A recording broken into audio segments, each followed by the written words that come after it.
Maagang tumakas si Idol dito at ayaw makikipagsabayan sa grupo dahil alam niya na kapag andyan yung mga malalakas na sprinter, medyo lamang talaga sila patag ang ruta at si Dre, umahabol siya si Joper, Mjong nandito rin sa harapan, habol din sila dito at si Menjay, Jetro, Jomar, si Tantoy, marami sila dito na nag-aabang na kapag napagod ang harapan. Andiyan naman si Diyos at ito i-start pa lang nako.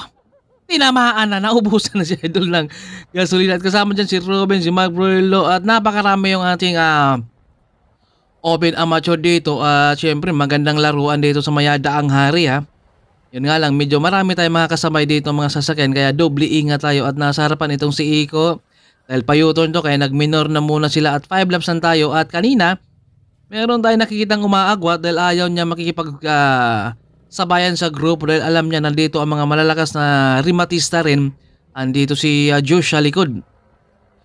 Nahirapan siyang sumabay dito sa tulin. Kailangan talaga kapag kayo ay lumaro dito sa RB, meron kayong baon na ensayo dahil yung kanilang tulin at mintin pa lang, yun naman ang nagpapahirap talaga. Kailangan meron ka talagang ensayo. Si Joper, ang humahatak dito, seryoso dito sa harapan si Joper at si Jetrogen. Nag-jump siya dahil nalungkot siya doon. Medyo nainip siya na nandun lang siya sa grupo. Gusto niyang bumana dahil syempre may ensayo talaga. Dahil hindi mo magagawang lalabas sa grupo o talagang babanat dyan kapag wala kang ensayo dahil maaga ka talagang mauubusan at tatlo at kapag nagpapalitan sila dito dahil isa lang humahatak sa grupo pwede lang maitutuloy pero kapag gumalaw naman yung ating peloton ron dahil napakarami nila aabutan rin ito solo lang itong si Joper na humahatak pero kapag napagod rin naman yan yung mga nasa likod naman ang papalit dito hindi basta papayag ito bit ni Joper. Si Roy nag-jump na rin dito. Ito yung mga junior category rin natin na nakikipagsabayan na sa ating mga open na handa talaga rin silang tumalo rin at makikipagbakbakan. At ito medyo malaki ang trangko ni Jetro sa harapan. Kaya mga nasa likod, hindi makakapit ang laki ng trangko ni Jetro sa harap. Kaya ito nahirapan silang dumikit kay Jetro dahil medyo malaki. Ang trangko ni Jetro sa harapan. Kaya ito ay nahirapan silang dumikit. Aabutan ito. Nagrupo at si Roy din tinitiis niya rito dahil nasa harap na si Jetro. Patiisan na lang to. Open versus junior category ito ha. Napakalakas ng ating mga junior ngayon dahil yung kanilang ensayo, nakasabay sila sa mga pro. At syempre doon sila kumukuha ng technique kung paano nila ang tamang proper training talaga. Dahil sila ang mga pro naman ang talagang nakakalamang sa lahat at sila yung mga maraming experience na. At kanina si Jetro nahirapan silang dumikit dahil malaki yung trangko ni Jetro sa harapan. Kaya bumika yung isa hindi nakakadikit pero papalikit na. Kanila ang grupo din. Andiyan si Mark Broilo at kasama si Minje. Ito marami pa sila dito sa likod kasama si Jomar, Ruben. Tahimik dito sa likod Siyempre, yung mga dating MTV boys na nag-change gear dito sa pagiging RB at dito naman nila na sasaksihan talaga yung tulin, yung mintin, paano ka makikipag-git-gitan rin siyempre lalong-lalo na kapag last lap doon na yung makikita mo yung mga sikuhan, kung paano ka sumingit at si Menjing humahatag, Jetro ang nagpupursige rin dito na maitutuloy at si Imjong lumabas siya, si Jetro ang nawala.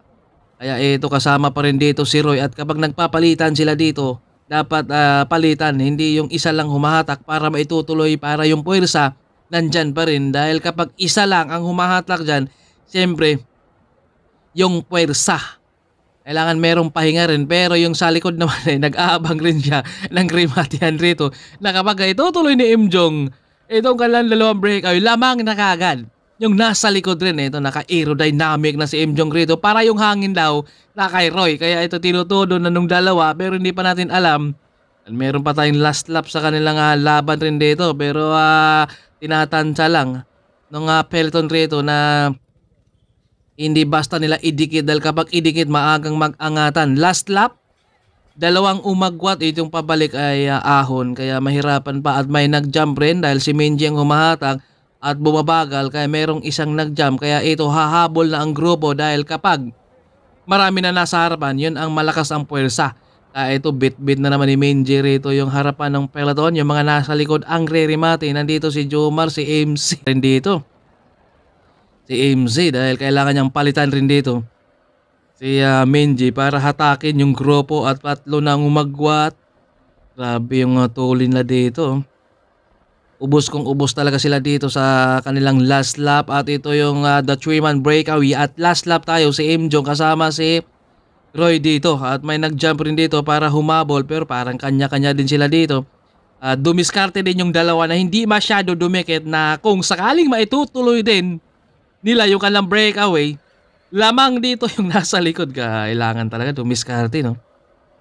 Sinyansa ng palit dito, yung nasa harap, yun nga lang, yung dalawa nakabantay, nakatutok na muna, inaantay na kung sakaling hindi rin sila madidikitan, itong dalawa ang re-remate. Pero sa 50 na dito, tsagaan na talaga to. Kung makaubos, kung ubos, kanina pa siya sumisinyas na nga palit para makakapahinga siya. Pero yung dalawa nag-aabang ng timing at inantay nila pero matuloy na ang dating ng grupo kaya nahirapan na. Itong tatlo na isasagad talaga nila. Gawa ng nasa likod, pirsahan na sana, nasa likod si Roy, tinatansya, papadikit, biglang umangat sa kanan itong si Roy, then nakita niya na nandyan na. Yung grupo Mjong habol, Jomar, bit-bit niya rin dito, Mark Rollo, si Dre nakakapit at Justin. Naunahan dito. Si Jomar dahil nasa harap na itong si Dre, tapatan si Dre at Jomar, inahanap ni Jomar dito si Justin. Oswe biglang luwas, humahabol rin dito si Justin, ang tuloy ng remate. 60-63 kpesa dito, humahabol rin dito si Justin at Dre dito at nakaagwat na itong si Oswe pero humahabol si Justin dito. Sila kasana yung lubak nito at dahan-dahan ang umagwat, tumawid na sa finish line. Ang tuloy nila dito. Nakatapat na ito si Dre at saka si Jomar. Nakaupo. Hinahanap ni Jomar itong si Justin. Pero paglingon niya wala. Biglang lumabas ito si Oswe dahil nakatutok siya kay Dre. At si Justin dito napakalayo. Yung kanyang hinabol rin dito. Medyo naipit pa nga siya dyan. Pero talagang mga sprinter talaga mangingibabaw rin. Lalo na sa rematihan at umagwat na ng dahan-dahan, nililingon pa dito ni Josue kung makakadikit pa ba. Etong si Justin rin sa kalikod, grabe ang tulin. 60 kps na at tinulo pa, sinagasaan yung lubak. 63 kps dito, grabe si Justin talagang tiniis niya rito. Pero ito, bumaikto na si Josue dyan. Pangalawa dyan si Justin at pangatlo si Dre Jodor na standard.